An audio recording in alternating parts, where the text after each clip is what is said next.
नमस्कार मित्रांनो, तुमचं पुन्हा एकदा MSBT नोट्स अँड इन्फो या यूट्यूब चॅनलवर मनपूर्वक स्वागत आहे. आज आपल्याला एक खूप रियालिटी चेक देणारा आणि महत्त्वाचा विषय घेऊन आलोय, जो दरवर्षी हजारो विद्यार्थ्यांना गोंधळात टाकतो. तो म्हणजे तुमचे 5th आणि 6th सेमेस्टरचे मार्क्स तुमच्या इंजिनिअरिंगच्या फ्युचरवर कसे परिणाम करतात. मित्रांनो, फायनल इयर डिप्लोमा म्हणजे फक्त एक अकॅडमिक इयर नाही, हे तुमच्या पुढच्या 3-4 वर्षांचं भविष्य ठरवतं. पण स्टुडंट्सला सगळ्यात मोठा कन्फ्युजन असतो की हे मार्क्स काउंट कसे होतात, ॲग्रिगेट म्हणजे नक्की काय, आणि DAC ॲडमिशनसाठी कुठले मार्क्स कन्सिडर करतात. चला तर मग हे सगळं क्लिअर करूया एकदम सिंपल भाषेत. पहिली गोष्ट लक्षात ठेवा, तुम्ही जेव्हा डायरेक्ट सेकंड इयर इंजिनिअरिंगमध्ये ॲडमिशन घ्यायला जाता, तेव्हा कॉलेजेस किंवा DT तुमचं मेरिट काढताना तुमचे फायनल इयरचे मार्क्स पाहतात. फायनल इयर म्हणजेच तुमचे 5th आणि 6th सेमिस्टरचे मार्क्स.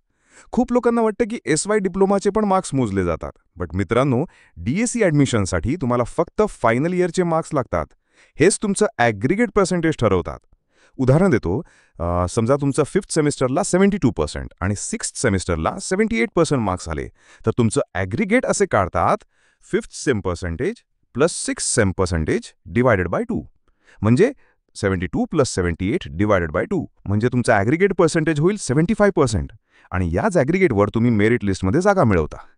खरं तर हे ॲग्रिगेट खूप मोठी गोष्ट आहे, कारण बऱ्याच कॉलेजेसची कट ऑफ 75, 80, 85% अशा पातळीवर असते. जर तुमचं ॲग्रिगेट कमी असेल तर तुम्हाला टॉप कॉलेजेस मिळणं कठीण होऊ शकतं. इथं एक मोठा रियालिटी चेक आहे. खूप विद्यार्थी फक्त एक्सटर्नल एक्झामवर लक्ष केंद्रित करतात. पण मित्रांनो, MSBTमध्ये internal marks, practical marks, viva marks आणि टर्म वर्क हे सगळं फायनल मार्क लिस्टमध्ये समाविष्ट होतं.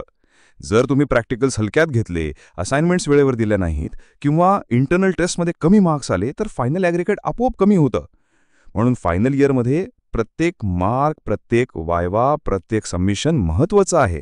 फायनल इयर हा गेम चेंजर असतो.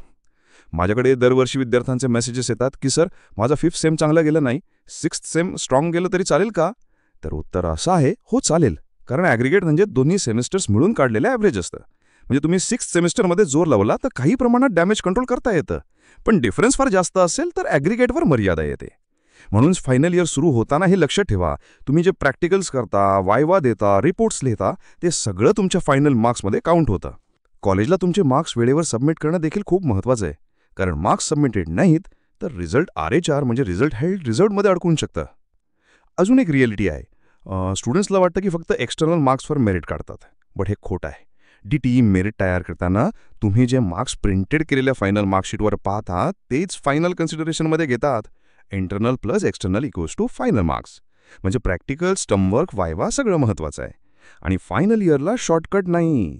फायनल इयर म्हणजे शॉर्टकट नाही, तो फायनल फाईट असतो. आता विचारा सर काय करायचं, तर माझे काही practical tips. Regular practicals complete करा, वायवासाठी प्रिपॅरेशन ठेवा, इंटरनल टेस्टला हलक्यात घेऊ नका, रिझल्ट लागल्यावरून मार्कशीटवरची डिटेल्स नीट चेक करा, RHR स्टेटस आला तर लगेच कॉलेजशी संपर्क साधा. आणि मित्रांनो, एक गोष्ट नक्की लक्षात ठेवा, तुम्हाला इंजिनिअरिंगमध्ये चांगली जागा मिळवायची असेल तर फायनल इयरवरच सगळं डिपेंड आहे.